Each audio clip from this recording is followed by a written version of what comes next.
Price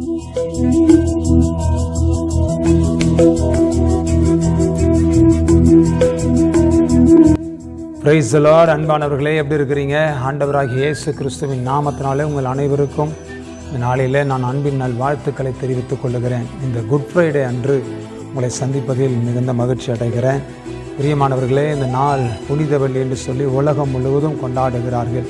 புனித வெள்ளி அன்று ஆண்டவராகிய இயேசு கிறிஸ்துவை அடித்து சரீரம் முழுவதும் கிழித்து பலவிதமான பாடுகள் நடுவில் தள்ளப்பட்டு அவர் ரொம்ப அந்த கேடு அடைந்தவராக அவரை கல்வாரி சிலுவையில் அறையும்படி அவரை கொண்டு போகப்பட்ட ஒரு நாள் என்று சொல்லி உலகம் முழுவதும் பேசப்படுகிறது. இந்த நாளில் பிரியமானவர்களே, நிறைய பேர் எல்லா சபைகளில் பேசுகிற ஒரு காரியம் என்னவென்று சொன்னால், வேதத்திலிருந்து ஒரு வசனத்தை பேசுவாங்க. ஆண்டவராகிய இயேசு கிறிஸ்து சிலுவையில் பேசின 7 வார்த்தைகளை குறித்து பேசுவார்கள். அதை சுருக்கமாக உங்களோடு கூட பேச விரும்புகிறேன். லூக்கா 23:34 சொல்லுகிறது, மன்னியும் என்று சொல்லப்படுகிறது. மன்னிப்பு என்பது ரொம்ப முக்கியம். யார் என்ன தவறு செய்தாலும், யார் என்ன குறைகள் குற்றங்கள் இருந்தாலும், யார் மேலே எந்த காரியங்கள் இருந்தாலும் மன்னிக்கிற ஒரு இருதயம் ரொம்ப ரொம்ப அவசியம். மன்னிக்கிற குணம் இல்லைன்னா வாழ்க்கையில் ஒரு காரியத்தை சாதிக்க முடியாது. உங்களை பகைக்கிறாங்க, உங்களை எதிராளி யார், உங்களுக்கு விரோதமாக யார் நிற்கிறாங்க, அவங்கள மன்னிச்சிருங்க ஆண்டவரே என்று சொல்லி ஜெபம் பண்ணுங்க. மன்னிப்பு ஆண்டவருடைய சொந்தம் ரொம்ப அவசியம். மன்னிப்பு கொடுங்க அவங்களுக்காக.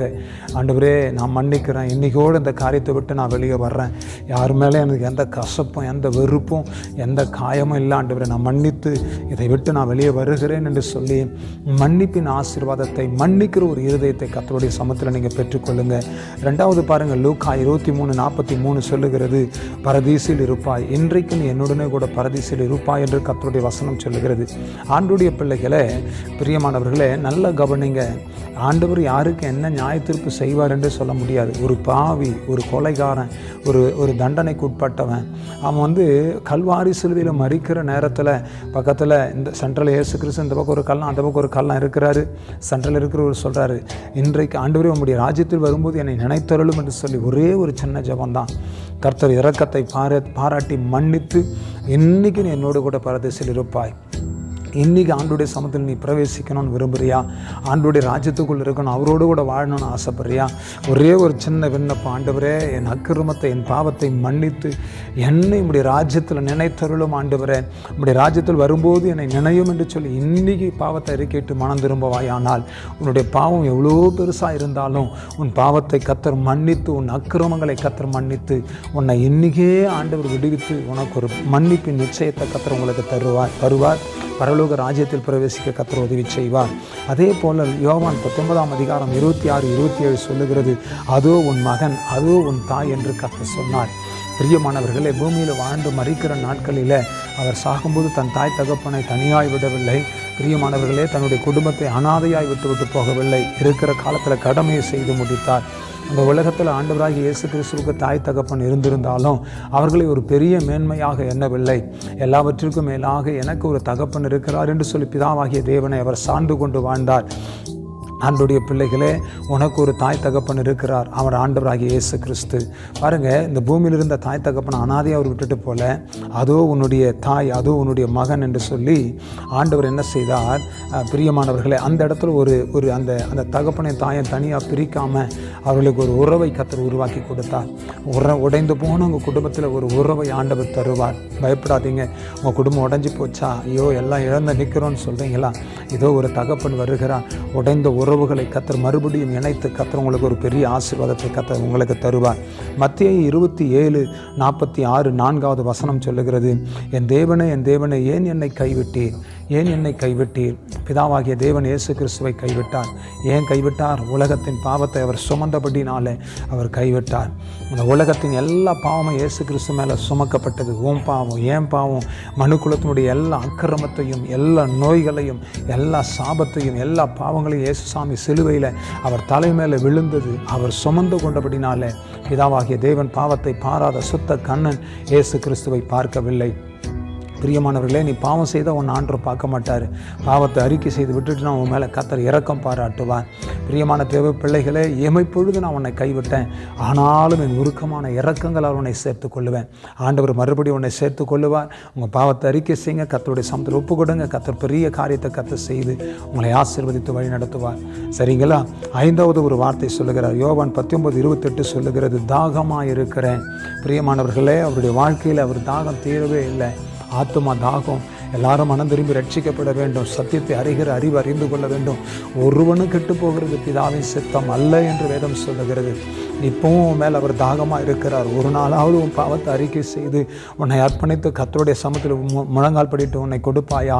நீ கொடுப்பாயானால் உன் மேலே கர்த்தருடைய ஜீவ தண்ணீரை கர்த்தர் ஊற்றி உன்னை விடுவித்து உன் அக்கிரமங்களை மன்னித்து உன் பாவங்களை கழுவி சுத்திகரித்து உன்னை மறுவாழ்வின் அனுபவத்தை கர்த்தர் உனக்கு தந்து கர்த்தர் உன்னை ஆசீர்வதித்து மகிழ பண்ணுவார். ஆகையினால தன் பாவங்களை மறைக்கிறவன் வாழ்வடைய மாட்டான். தேவ பிள்ளைகளை அறிக்கை செய்யுங்க. கர்த்தர் உங்கள் மேலே தம்முடைய அபிஷேகத்தை ஊற்றுவார். இன்றைக்கும் மேலே அவர் தாகமாக இருக்கிறார். இன்றைக்காவது மனம் திரும்புவியா? இன்னைக்காகி ரட்சிக்கப்படுவியா? இன்னைக்காகி உண்மையான சத்தியத்தை அறிந்து கொள்வாயா என்று சொல்லி உன் மேலே இன்னமும் அவர் ஏக்கமாக தாகமாக இருக்கிறார். உன் வாழ்க்கையை ஆண்டவர் கொடு.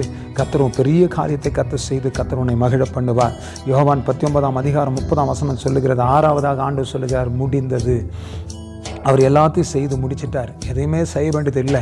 உனக்காக கல்வாரி சிலுவையில் எல்லாம் செய்து முடிச்சிட்டார். ஒரு பக்தன் சொல்கிறார், கர்த்தர் எனக்காக யாவையும் செய்து முடிப்பார். முடிச்சிட்டாருங்க, எல்லாத்தையும் முடிச்சிட்டார். உனக்காக ரத்தத்தை கொடுத்தார், உனக்காக ஜீவனை கொடுத்தார், உனக்காக எல்லாவற்றையும் சம்பாதித்தார். ஐஸ்வர்ய சம்பன்னரை ஆக்கும்படிக்காக ஐஸ்வர்யவனாக இருந்து அவர் தரித்திரரானார்.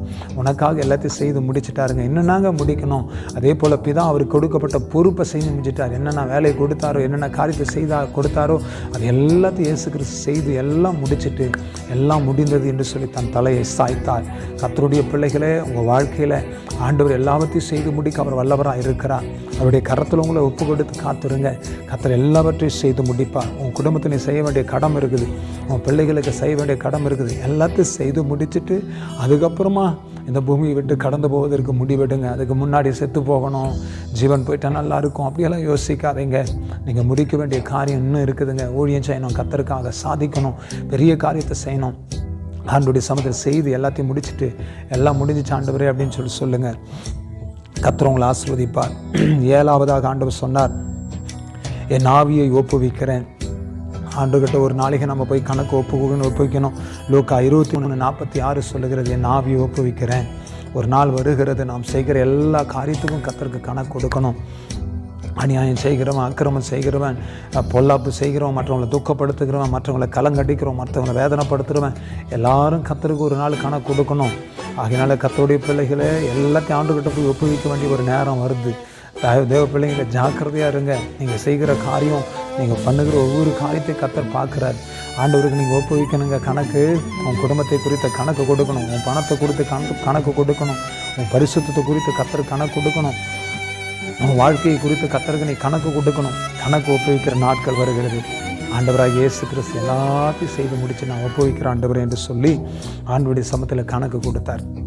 அவருடைய ஆவி ஆண்டவர் கொடுத்தார், கணக்கு ஒப்புவித்தார். பிரியமானவர்களே, உங்கள் வாழ்க்கையில் எல்லாத்தையும் செய்து முடிச்சுட்டு ஆண்டுகிட்ட போயிட்டு கணக்கு ஒப்புவீங்க.